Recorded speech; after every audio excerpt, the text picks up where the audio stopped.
চাকৰি চাকৰি বুঢ়ী মই চুচৰি ভাগৰি পৰিছো জাননে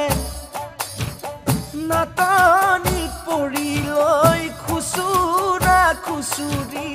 বেপাৰত ধৰিছো লাহেকে চাকৰি চাকৰি বুঢ়ী মই চুচৰি ভাগৰি পৰিছো জাননে নাটনিত পৰি লৈ খুচুৰা খুচুৰি বেপাৰত ধৰিছো লাহেকে ঠিকা কৰাৰ টকা নাই কেনেকৈ হওঁ ঠিকাদাৰ আধি খেতিৰ আধিয়াৰ পিতাই নাছিল জমিদাৰ লগত পঢ়াজনী ডাক্তৰলৈ গৈ ডাক্তৰণী হ'ল ভণ্টি লগৰজনী মাষ্টৰলৈ গৈ মাষ্টৰণী হ'ল ইহঁতক চাই থাকোঁতে ৰঙীন সপোন ৰচোতে